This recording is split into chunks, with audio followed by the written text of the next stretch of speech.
to me, the most important exercise for everyone on the planet is strength training, right? So if you can make good nutrition choices and find a way to do some kind of strength training on a regular basis, even if it's only once a week, you are way ahead of the curve. Welcome to the Portraits in Fitness podcast. Today, my guest is Liam Bauer. He's a strength coach with TNT Strength in Oakland, That's California. Right. And for those not familiar with you, Liam, tell us a little bit about yourself, what you do, who you are. Sure. I'm first, thanks very much for having me. I'm really excited to be here. I am a strength and conditioning coach, which means I design, implement, update comprehensive strength training programs and nutrition conditioning programs for people of all ages and abilities. I've been doing that since 1988 was when I started. I was an athlete before that. I played soccer in college. I played semi-professionally after college. I actually minored in dance in college. I almost went that route when I graduated. I was going to get my master's in dance and somehow went into the fitness world instead. I was a competitive skateboarder before that.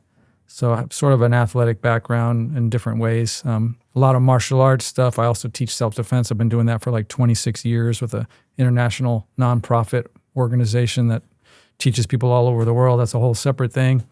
But the fitness has been my primary gig since 1988, and I've been lucky enough to spend a lot of time working with really high-level athletes throughout my career. So I was the strength and conditioning coach for the 3-time women's world boxing champion back in the days. These are some of the higher ones I've worked with. I was a consultant for the light heavyweight champion of the UFC, the national judo champions, guys who have competed both at the international level Olympics, and I was a strength coach for short track speed skaters, so a wide variety of stuff. But I also work with everyone, so as we say, all ages and abilities. So my oldest client that I've ever worked with at the moment is 96. Currently, my oldest guy is 91, and he started his strength training journey with me at the ripe young age of 89. And just had his 91st birthday, so he's doing great.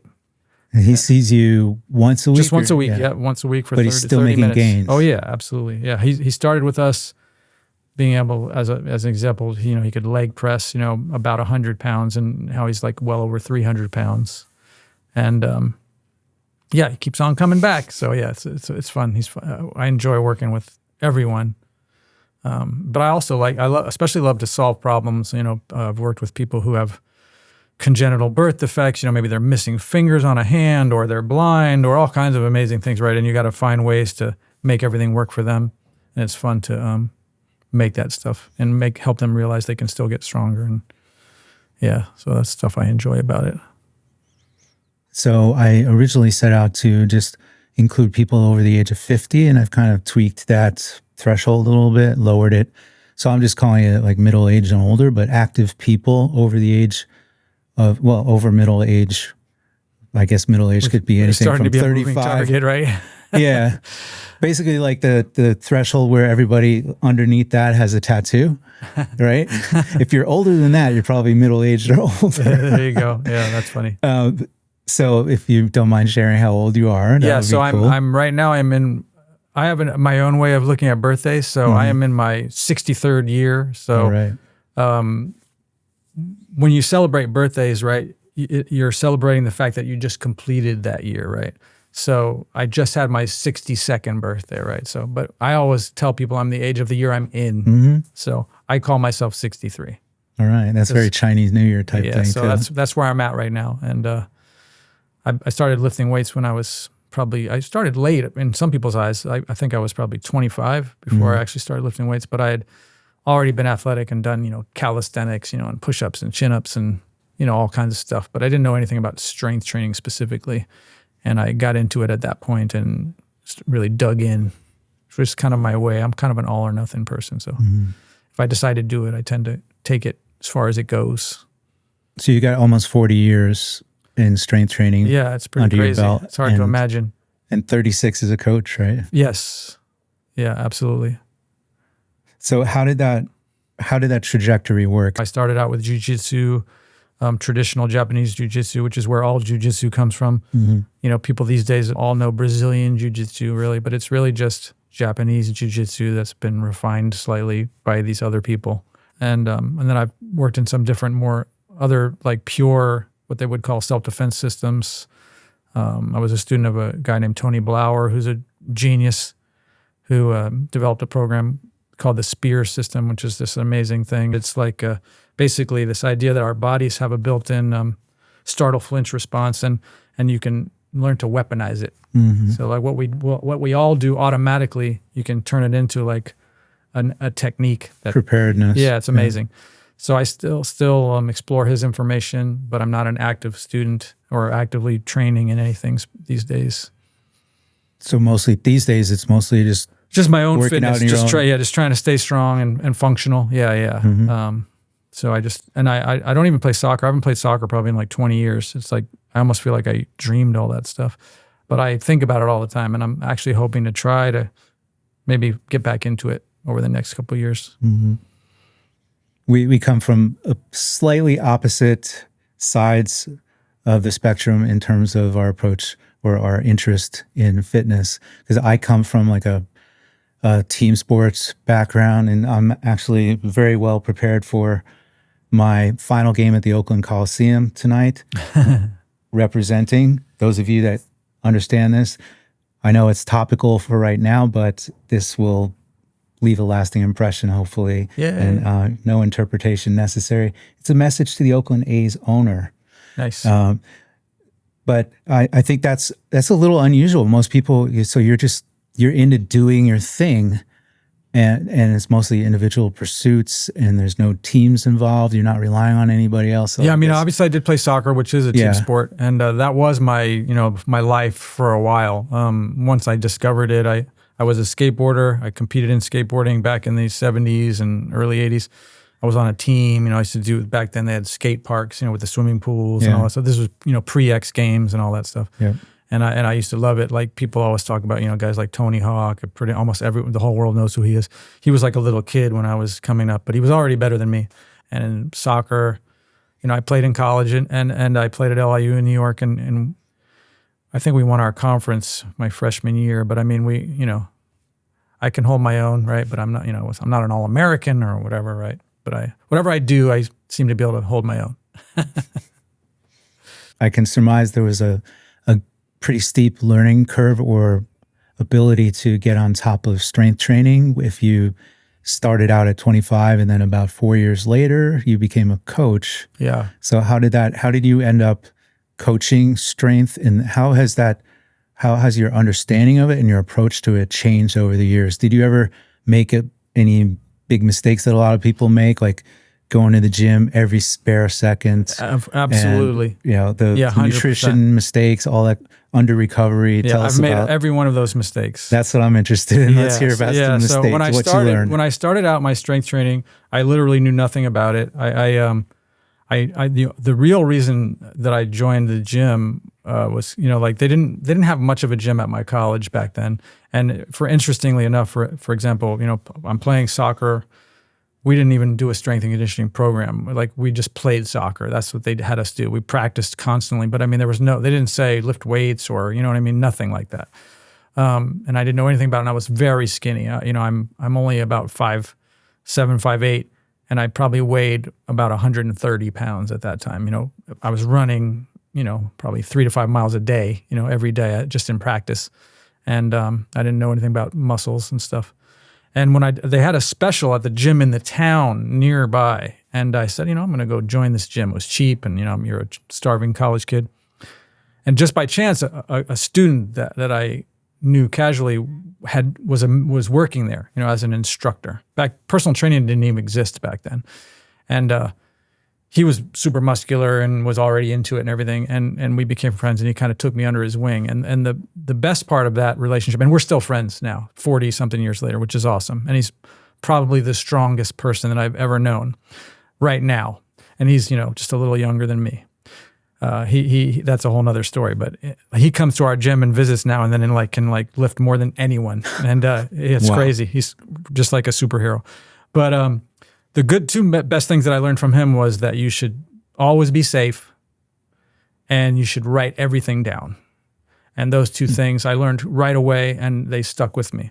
meaning you have to track it, right? If you're not paying attention, you're not tracking, you don't know if you're making progress, right? He kept little handwritten journals. He taught me how to do that. And back then, that's what we did. We carried a little spiral notebook, right? And we wrote everything down, sets and reps and all that stuff. But we went to the gym, constantly, right? I used to, basically back then I used to work out 3 times a day. I did calisthenics in the morning. I went and lifted weights in the afternoon, and I did calisthenics at night before I went to bed. So I was training 3 times a day, like all day, every day, stupid. But I didn't know any better. And I still made progress. I was a beginner. I was young. I was full of hormones, right? And I put on 15 or 20 pounds of muscle, in that first year or so. So I went now from 130 up to like 140, 150, right? Which was a dramatic change. People looked at me and were like, whoa, you're getting jacked, right? That's 25% increase. Yeah, and I was lean. I was very lean, right? Yeah, so lean so it was muscle coming up. And then I got into it, like, wow, I didn't know, right, that you could change your body. I was always skinny. I just thought that's just how life is, right? Some people are big, some people are little, right? I didn't know you could do anything about it. So now suddenly I know, wow, I have some control over that. And I became, into it like people get. And then I was like, how big can I get? What can I do? How do I facilitate that process? And, and of course I started reading muscle magazines and, looking at the stupid supplement ads and reading the stupid articles that were giving you terrible advice, but you don't know any better. So when I graduated from college, I made a list of stuff to do until I figured out what I was really going to do with my life, right? And one of those things on the list, well, I'll get a job at a gym. And again, remember, personal training didn't exist back then. Right. So you got a job at a gym and they made you what they call a fitness instructor. And then they taught you their philosophy, and then they made sure you were out on the floor to answer questions or whatever, right? So just by chance and luck, I guess, the gym that I tried to get hired at, number one, they hired me. And, I thought I was an expert because I read muscle magazines and I had been working out for a couple years. And it turns out they were owned by Nautilus, the company that makes strength training equipment. And they were preaching and practicing the Nautilus principles. And I'd never been exposed to that stuff. And they taught me it, and they wanted me to make sure I was teaching that to the members, right? But at the time, even then, I was questioning it, right? Because it's like, well, this isn't what the muscle magazines say, right? They're saying you only need to do 1 set of an exercise, right? But the muscle magazines, you're doing 5 sets or whatever. Schwarzenegger says you have to do 5 sets of everything, right? So train 6 days a week. The Nautilus method at that time was actually 1 set? It's always been 1 set, yeah. Oh. So Nautilus is the one, all high intensity training, which is what we are, TNT is, a branch off that tree, right? It all traces itself back to Arthur Jones, which is the guy who invented Nautilus and the Nautilus method, right? Every high intensity practitioner in the world traces their roots back to him.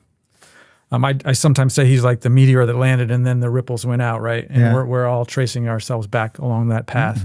If you're going to the gym 3 times a day and doing 5 sets of each exercise, what eventually snapped? Yeah, like so again, the elastic. Yeah. So the advantage was I was keeping those journals, right? And something that I've come to say now, and having had this long career, is I tell people, you can do whatever you want, right? But if you're tracking, the numbers don't lie, right? So I was tracking, and I was training at the time on a program where I trained each body part, quote unquote, by itself. So Monday, shoulders, Tuesday, arms, Wednesday, back, Thursday, chest, Friday, legs, like that, whatever, right? 1 part in theory, right? And I'm keeping records, right? I'm writing it down, and I'm going to the gym like that. And these were long, crazy workouts, drop sets and, 100 rep sets. But I'm tracking. And what I started to realize was, like, on certain things, I was stuck. Like every week I would lift the weight and I'd be stuck at the same amount of weight with the same amount of reps, and I wasn't making any progress. And the only part that was making progress was my legs, my lower body, because they were the only one where there was no overlap, right? You do legs and they don't get a hit again for 7 days. They got a whole 7 days off, right? But if you're doing shoulders one day, well, your shoulders are still involved when you do chest, and your triceps too, right? And your shoulders are still involved when you do back, and your triceps and biceps are still involved when you do chest and back, right? So they're like, the upper body is never really resting. because each little piece actually involves lots of little pieces, right? Yeah, the compound exercise. So you're not, everything else was getting stuck except legs. And my legs were responding like weeds. Like I kept breaking records and going up in weight and getting stronger and getting noticeably bigger and all that. And I was like, and I had that epiphany like, hey, this is the only part that's actually resting. You know what I mean? And back then I used to, I would do what I thought was more advanced training, which was usually more convoluted and more involved. And then I would have like a beginner plan. Maybe I'd get an injury and I'd go, okay, I got to go back to the beginner plan. The beginner plan was, maybe 2 or 3 days a week, more basic, right? Less volume, all that stuff. So my second epiphany was, what if I stayed on the beginner plan, right? Like I didn't add these stupid advanced things, right? And then I started making more progress, right? Because I'm training less, getting more recovery. Did you have full days off? Full days off, yeah. So, and that was when I'd already been introduced to these Nautilus stuff, but I had ignored them, right? Because that's not what the magazine, that's not what Arnold says. Not what the gym bros do. Yeah, exactly. So even though my mentors were telling me and answering my questions with great answers, I wasn't accepting it. And like many people back in the 90s, I was exposed to a guy named Mike Mentzer, who's had a resurgence recently, but he was a bodybuilder who was extremely talented, great genetics, but he had gotten involved with Arthur Jones, the Nautilus stuff, early in his career, and he had created his own branch off of that theory, which he called heavy duty, but it was still one set to failure and all. Every branch off of Nautilus stuff is some portion of that, and he had tremendous success, and he was brilliant and logical and just could condense that information in such a way that it just had this huge impact. And so this was, again, way back when. So he had done an interview and you could buy it on cassette, right? And, they send you the cassette and, I listened to that thing over and over and over, and it just hit so hard. And I immediately changed my plan to his approach, which was ultra minimal. So you were doing a pushing workout, which is usually chest, shoulders, and triceps, a pulling workout, back and biceps, and a leg workout. And each one was only 6 total sets. So 1 set per exercise and maybe 2 sets per movement, so 2 sets for chest, that was it. 2 sets for shoulders, 2 sets for triceps, you're done. 6 sets. I put on 10 pounds of muscle in like a month doing that. And I would go to the gym and I would walk in and people would be warming up. I would do my workout and I would walk out. They were still warming up. My workout was over in like 10 minutes, right? 6 sets, right? Each to set, exhaustion. Yeah, each set to failure, right? Yeah, to failure. And you do 1 set, takes you, 60 to 90 seconds basically, right? I'm doing 6 of those plus the little bit of rest in between, right? My workouts were literally taking like about 10 minutes. And people would look at me like, what are you doing? I'm like, I'm already done. You know what I mean? I was walking back out and I just blew up, right? I put on literally like 10 pounds of muscle in like a month doing that. And then, I was a convert and I started preaching it. Like, why didn't I listen, to those guys, And I started telling my friends. And as I mentioned, that big guy who took me under his wing in the beginning, we were still friends. And I told him, you got to try this, right? He was still training the old way. And, he was very reluctant. Right now, as I mentioned, just not too long ago, that he's the strongest guy I know. He trains his whole body once a month. No way. He does his pushing workout, takes a whole week off. Pulling workout, whole week off. Leg workout, whole week off back to, so it literally takes him 3 weeks before he gets back to the same piece again. He's so much stronger than everybody. It's crazy. And he's training his body 1 time a month, essentially. And, people that flies in the face of convention, right? Understatement of the year. Yeah, it's incredible. And recovery is king, right? Yeah. Especially as a natural athlete. When I say natural athlete, you're not using exogenous substances, right? We're all struggling with, optimizing our hormonal stuff and, nutrition, all those things. Everything else comes into play. But he's also been studying this stuff, right? It's longer than me. He recognized the validity of that approach and has gone with it ever since, right? And he's been a high intensity guy, back since the 90s also. And, it's just amazing what an example it is. Yeah. So once you came up with those insights and started putting those insights into practice, did you experience any other like major injuries or setbacks or burnout or anything of that sort? Yeah, that's a great question. Have you been able to avoid that? And then also just getting older, how have things changed for you? So in the beginning, I was always injured, right? So there was a time when I was following, what Schwarzenegger recommended. He put out a book years ago called The Encyclopedia of Bodybuilding or something. It was this huge book, like a phone book. And I had gone through that book, cover to cover, and I decided that I should be using his quote unquote intermediate plan, which had me training 6 days a week, 3 hours a day. So I would train 6 a.m. to 9 a.m. Monday through Saturday. And I was always hurt. My wrist hurt, my elbow hurt. I literally had a wrap for every part of my body in my gym bag. And I would never take days off. It was like, oh, just wrap it. You can't miss a workout. You know what I mean? Just wrap it up, deal with it, push through the pain, right? Everything was 5 sets of everything. These ridiculous work. And I wasn't getting strong. I wasn't making a lot of progress, right? So again, I was mentioning training at, a fraction of that time. I put on 10 pounds. And again, I've done every other thing too, periodization and all kinds of crazy things through my career. I've used every method, tried every approach. And so what I found is this stuff is, again, the most efficient, safest, right, most effective way to go. And what's happened from that is, so I've never gotten injured. I haven't been injured in years. I can't remember the last time I was hurt. I get sore occasionally, sure. Which is great. It's not required, by the way. You don't have to be sore to mean that your workouts are successful. But I do get sore now and then, of course, and that's great.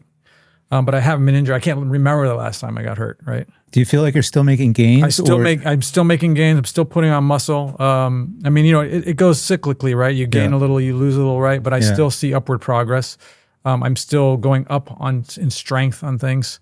We have a leg press machine in our gym that, goes up to 500 pounds. I can do, the whole stack on that machine plus, for, 10 reps, whatever, easily. I still do back squats and deadlifts and a lot of the classic movements, and I'm as strong as I've been. I'm not maybe like at the absolute pinnacle, but I feel like, I'm moving back towards those numbers. Like my best, again, remember I'm only about 150, 60 pounds. My best barbell back squat back in the day was like 5 reps with like 315 pounds. And, I'm starting to move back towards that. My deadlifts are somewhere in that neighborhood. So I'm by no means am I like a, freakishly strong guy, but strong enough for sure. And I feel like I'm going to get back to those numbers in the not too distant future because I hadn't been doing any barbell stuff for a while, and now I'm getting back to it. Do you find that your area of breakthrough or improvement to be able to have those goals in sight or those new breakthroughs in sight comes from like other insights, like maybe other practices, like metabolic things that you've learned, diet and recovery? Yeah. As well. All those things, each one of those has its own, like, stuff that you could dig down deep into. Right. But the two most important things, in my opinion, are sleep, right? And are you getting enough protein in your diet, right? Those two things are the most important things for any natural athlete. If you're hitting those two things, your daily protein numbers are always met, and you're trying your best to get the best sleep that you can, however that works for you, whether it's napping or whatever, finding a way to improve the quality of your sleep. Those two things continuously pay dividends. Mm-hmm. You got to dial them in, as we say, and they're worth the time and energy to do so.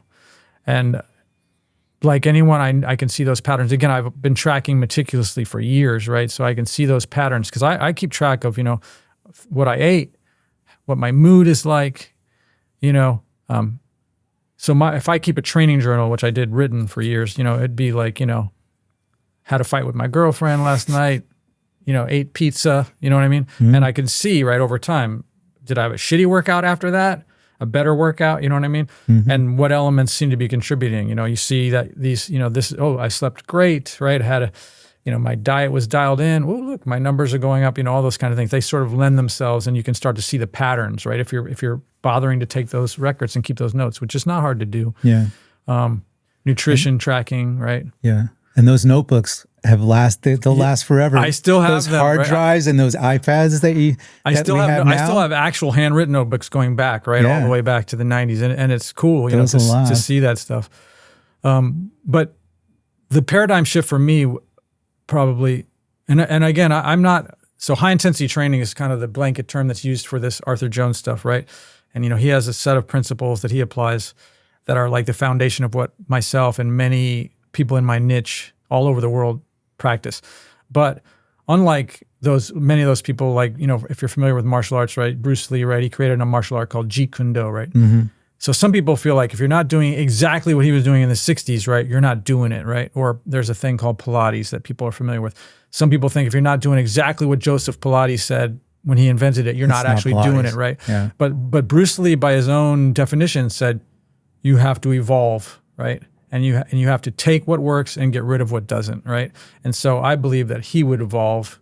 And so sometimes my business partner, Jesse, uses that to describe me, like that I'm using this Bruce Lee concept of like take what works and evolve. And so I've drawn from so many coaches and so many influences that my stuff is not high intensity training.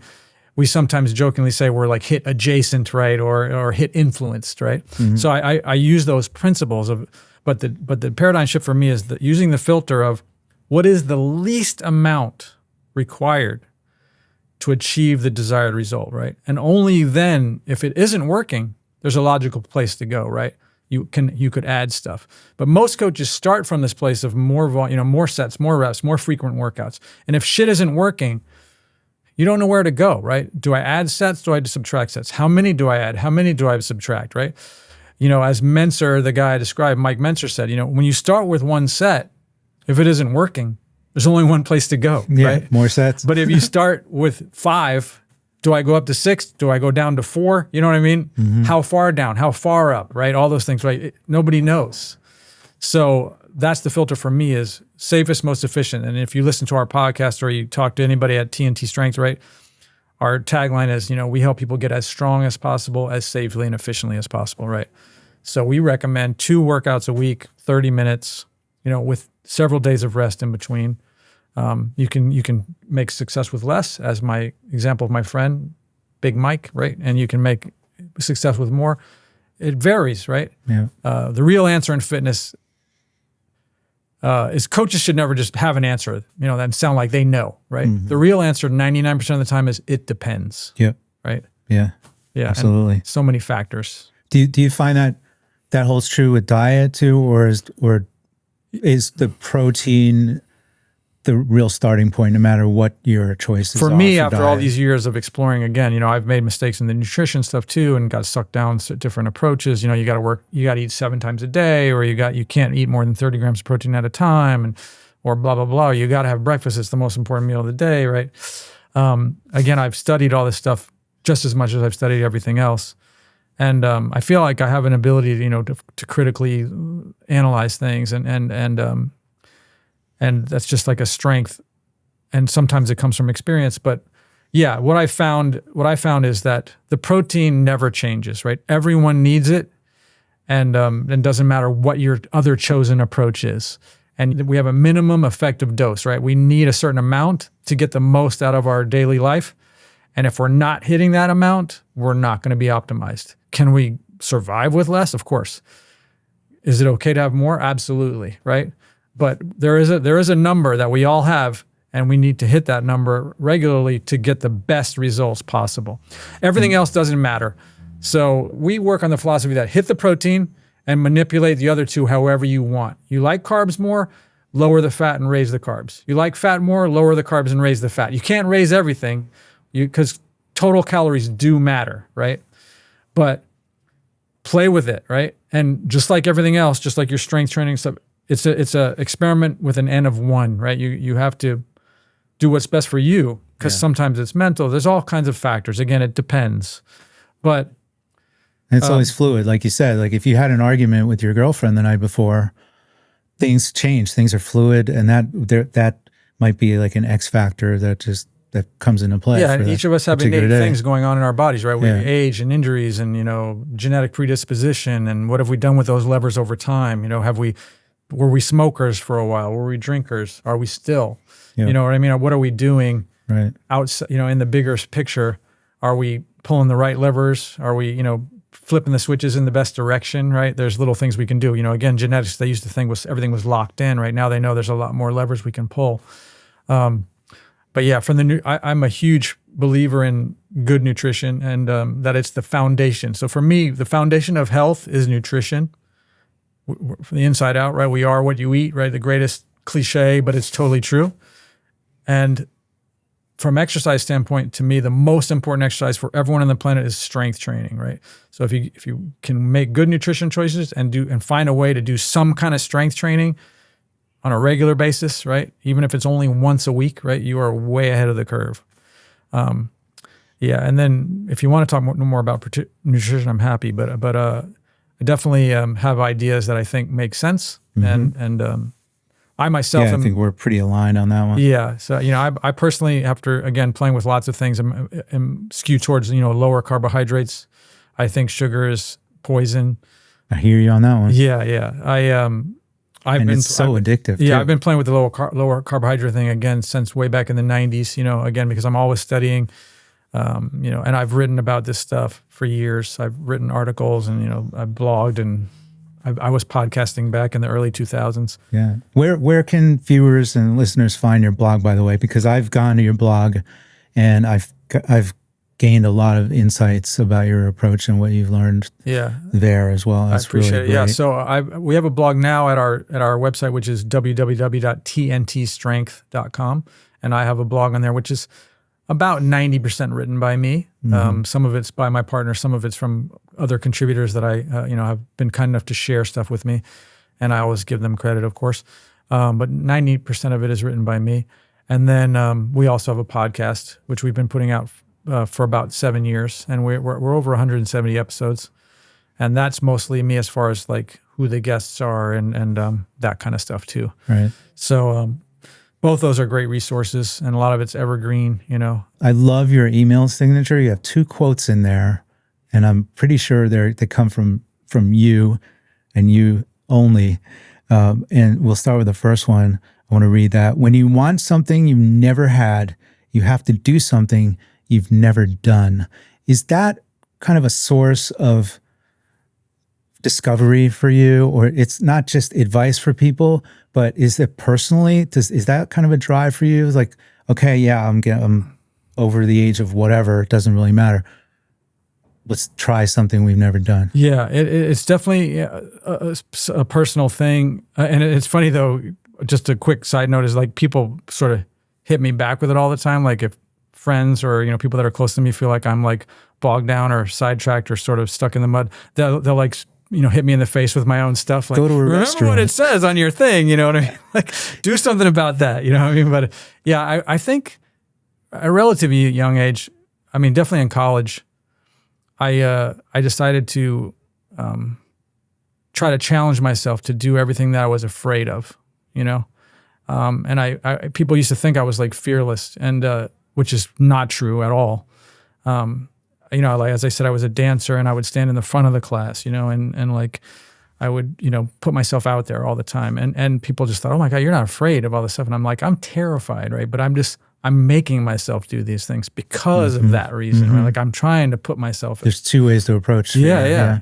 And so I started that back then, and like the Albert Einstein thing, whether it's really him or not, is, you can't do the same thing over and over and expect a different result, right? And people do that, right? They get bogged down, and you realize you got to change it, right? You got to do something different in order to make stuff happen, and not be afraid to do it anytime. Yeah. Yeah. So are there any changes or new things you want to try going forward? Going up into your 70s? Or? Yeah. I mean, I made a deal with the self-defense people that I work with that I would still be doing the active physical part of the job in my 90s, so I still have a long way to go. And I'm hoping that I can realize that. I kept telling the founder of the organization, I said, I want to be the oldest guy to physically do this work. I want to take off my helmet and people be like, whoa, look at this old dude in there, like getting, taking shots and like moving around, right? So I'm looking forward to that possibility. I embraced the whole aging thing. I like at a very young age, I used to tell myself like I wanted to make like a time capsule and sort of remind myself back then to appreciate all those things. When you look in the mirror and you see the wrinkles and things, it's just, part of what's going on. And, I try to like recognize that stuff. It's hard, right? When you were an athlete or you have been at, performing at certain levels, it's hard not to see yourself through that lens and feel like you're failing. I have my own struggles around that of, perfectionism and, and wanting to feel like, but I don't want to be that guy who goes, I used to, like I mentioned earlier, squat 315, right? I'm on my way back there right now, right? And I'm going to see where I can go. Maybe I'll go past it. Yeah. Just to interject, the whole motivation for starting this project, Portraits in Fitness, was I found myself quoting, I can quote myself talking about, oh yeah, that was me 50 pounds ago, or, that old adage of the older I get, the better I used to be. And I didn't want to be that guy. I wanted new challenges. I wanted to be inspired by my guests and by people who are just doing it. Thank you, Nike. But that's a great slogan. And it's really true. Like, just get out there and do stuff. And I found myself making excuses and looking back and talking about myself in the past. And I was like, well, that's giving myself license to just sit around, feel sorry for myself, or just get wider and get heavier, Yeah, I'm not a big believer in like the motivation thing and all that kind of stuff. Like one of my own, my business partners calls all these things that come out of my mouth Liamisms. You know? But one of the things that I say is, it takes action to make action, right? Mm-hmm. Like you have to just do it, like you said, Nike, right? And for instance, I'm trying to get up at 4:00 in the morning every day. What time do you go to bed? Yeah, and that varies. But what I realize is like it doesn't matter, right? Like if I go to bed late and I still get up at 4 and I'm tired, then that'll get me to go to bed sooner, right? Yeah, it'll just make itself happen, right? Yeah. Because I will get tired, right? And I won't be able to stay up too late night after night after night. But if you get up, for instance, on Mondays, I start work at 7. So if I'm up before, I've got 3 hours before I have to be at work. I can get so much shit done. I can work out. I can make plans. I can map out stuff for my day. I can do all these things. And if I start making that happen on a regular basis, you know what I mean? And you also realize you just have so much more time available in the day, right?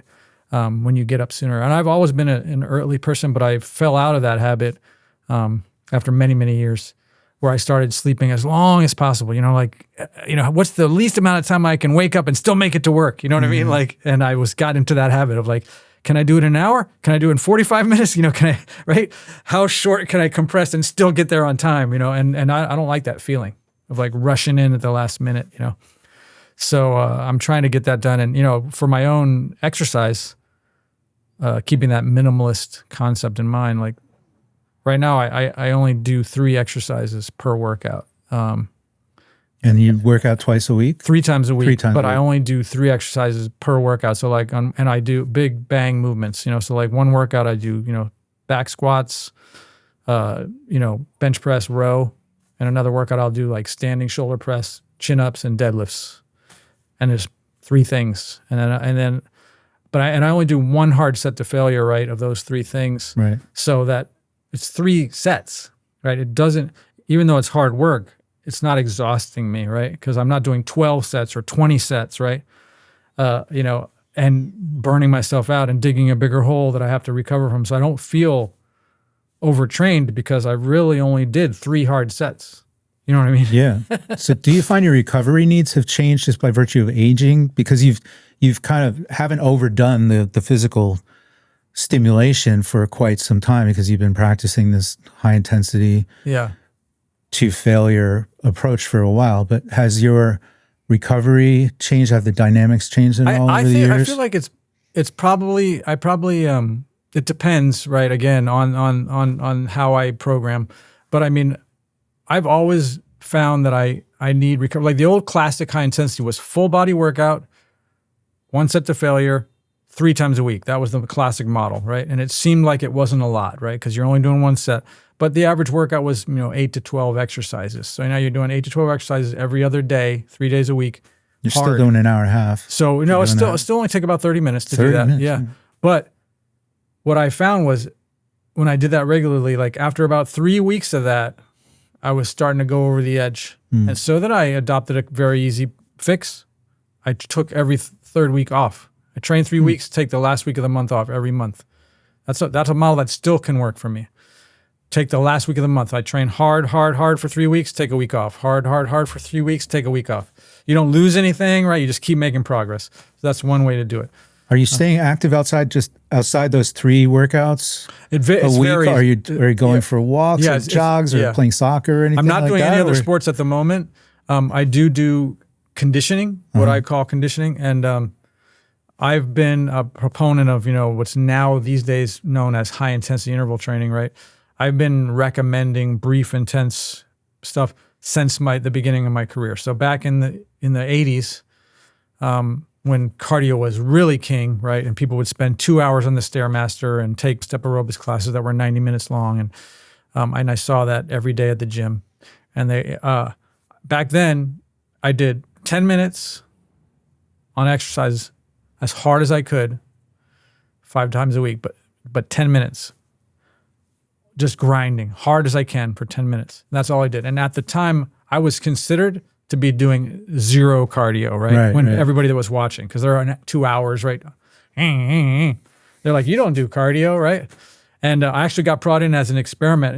They were doing like a study, and they wanted to use me as a control because they considered me a weightlifter, right? I didn't do any cardio, although I did this 10 minutes. Right. And the 10 minutes I did was on a bicycle. And the tool they used to do the study was on a bicycle, right? Like a stationary bike. So they did what they call VO2 max testing, right? So my VO2 max was like 58. It's almost 60. And they were like... That's like Tour de France level. They were like, their minds were blown. They're like, wait a minute, you don't do cardio, right? Yeah. And I was like, well, I do 10 minutes hard, right? Yeah. And and I go, and that's all you need. So for many years, I used to recommend people do your full body strength, and then do 10 or 12 minutes of hard cardio right at the end. It doesn't matter what you choose, what modality, but make it hard, right?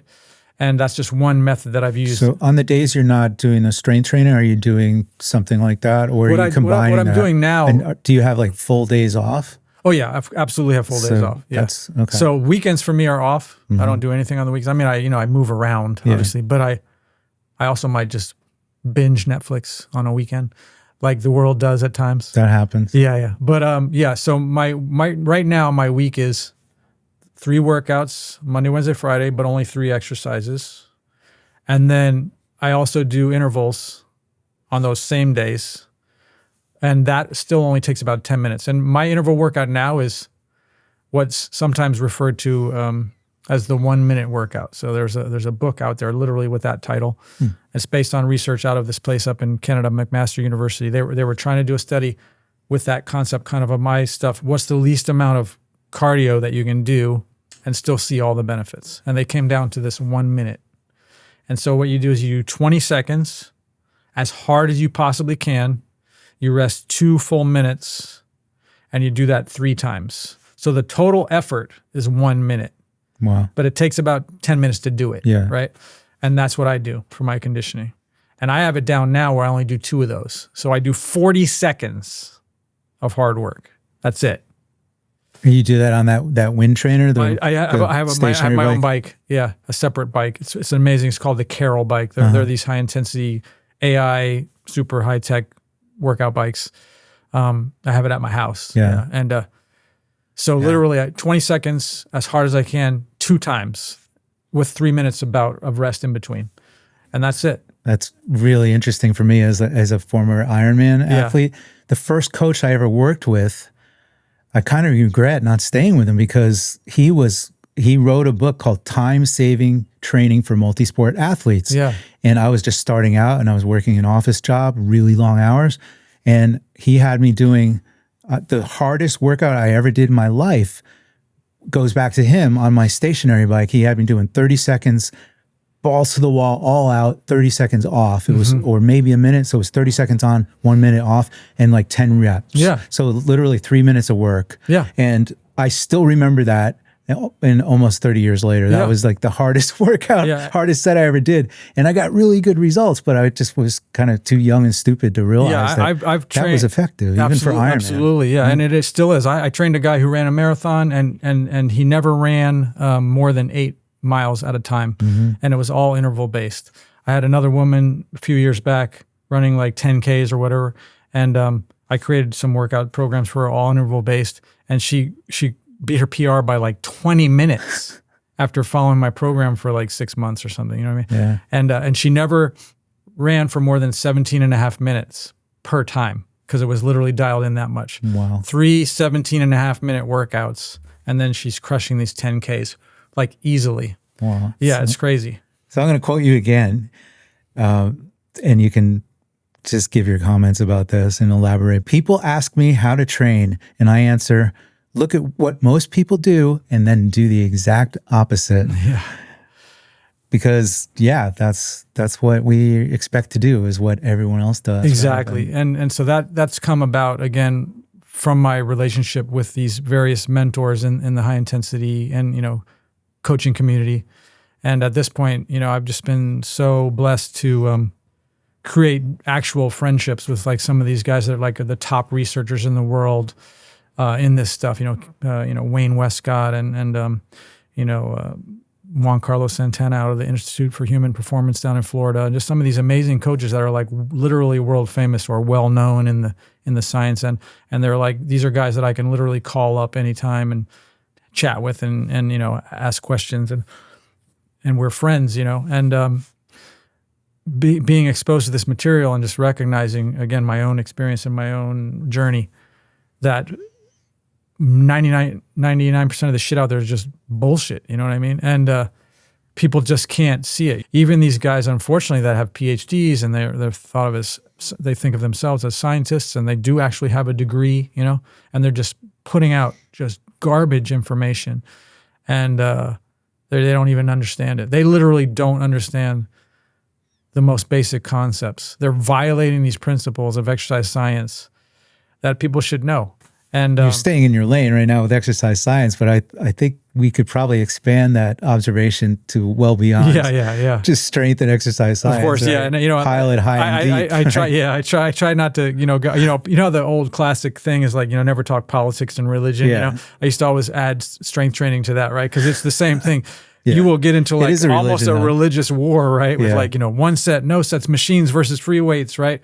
There's a million of those, right? And they're all mostly garbage, right? Yeah, the science just keeps showing, effort is important. The tool doesn't matter. You know what I mean? Volume is not the king. There's just like these things that keep on coming down.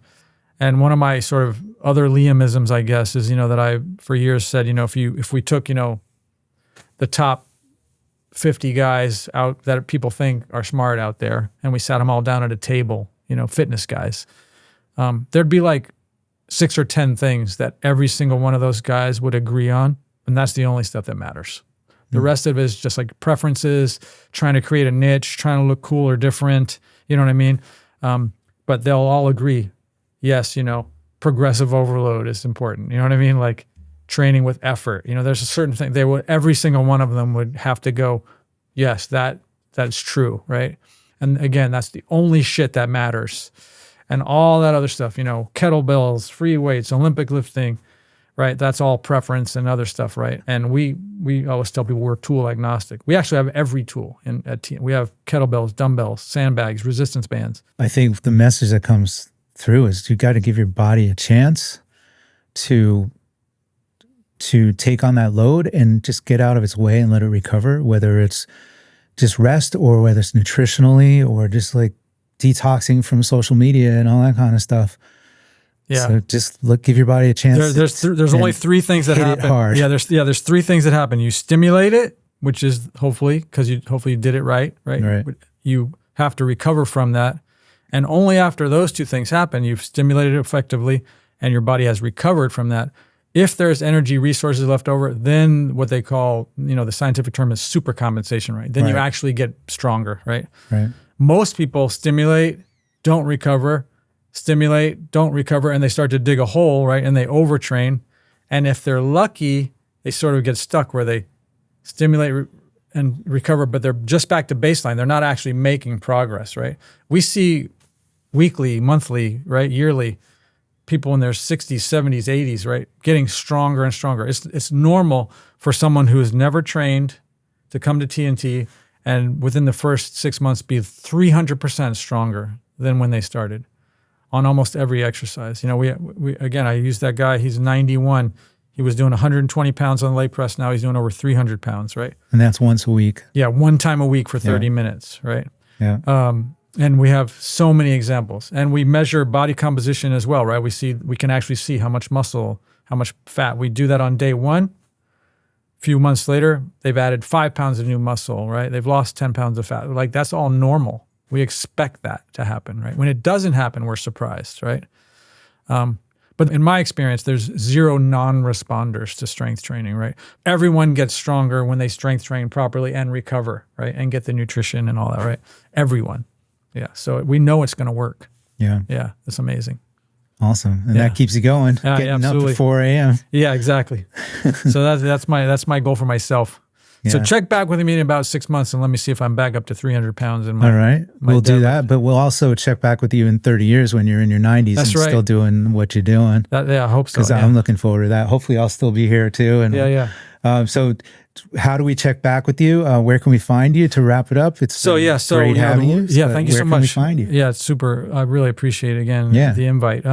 So obviously the website, www.tntstrength.com. You can reach out to me, Taku, which is my nom de plume, at TNT Strength, or a general contact at tntstrength.com. And my personal email is strengthonline@yahoo.com. You can tell I'm an old guy because I have a Yahoo email. Oh, yeah. Not AOL, though. Not AOL, not that far. Not Hotmail. Exactly. Yahoo Mail still works. It's still out there. Yeah. So any of those. And again, I love people asking questions. And you know, one of our core values at TNT is we like to exceed people's expectations, right? And so like I like to over deliver. So if people have questions, you guarantee that I will take my time to give you the answer that you're looking for and back it up with information and all that stuff. All right. Well, it's been great having you. Yeah. Enjoy the conversation. And we really got a lot of nuts and bolts today on I hope so. A very different approach from what most people are used to. One final question. Sure. Are you familiar with Mark Sisson and Prime? Of course. Blueprint? Yeah, okay. Because a lot of what you were saying was like Mark started out as an Ironman athlete and then he came up with he discovered these insights as well on a similar path. And he's like, he's doing great. And man, that guy, talk about a success story, right? Just now he sold his business. Yeah, but still, right? If he sold it, I'm sure he sold it for a pretty penny. Yeah. But yeah, no, and more power to him, and kudos to his success. But yeah, no, I love his stuff. Actually, I've read a bunch of it, and there are many things that I agree with. You know, I try not to use labels too much, like the paleo thing or primal or whatever. Yeah. But the basic premises of those things are just solid, right? Yeah. Like there's nutrition guys out there that try to say, paleo is not a valid thing or whatever, right? But if you set out a week's worth of food and said, how does this look? They'd go, oh, that looks perfect, right? As long as you didn't say it was paleo, right? Because then they'd be like, paleo is just a bunch of shit, right? How do you know what cavemen were eating, right? Or they couldn't have possibly been eating that, right? Well, yeah, who cares? Make good choices, right? Eat whole food. I used to teach people how to read labels, and now I just go pick up anything, and if it has more than a sentence, put it back. You know what I mean? You don't even need to read it. Just notice there's more than a sentence. Absolutely. Right? Then it's not worth taking your time. Right? It should just be like 3 things: milk, cream, eggs, whatever, right? Or 1 ingredient, beef, right? Yep. Yeah. Impossible meat, 50 ingredients, right? Versus beef, right? I'll take factory farm beef over Impossible meat. Any day. Yeah. Terrible. Me too. All right. Well, I don't want to take any more of your time. It's been wonderful. Yeah. And we'll check in as soon as we can in 6 months, see how you're doing. Awesome. And then 30 years as well. Yeah. Fantastic. All right. Thanks. I hope your show's still around 30 years from now. With millions of followers. We'll just be like transmitting our thoughts and beaming them up to our friends on our thought podcast. Check out this video. Doo-doo-doo. Yeah. Oh man, I'm not looking forward to that. Me neither. Chip me. Awesome. All right, that's a wrap. Thank you. Thank you. Yeah. Boom, baby.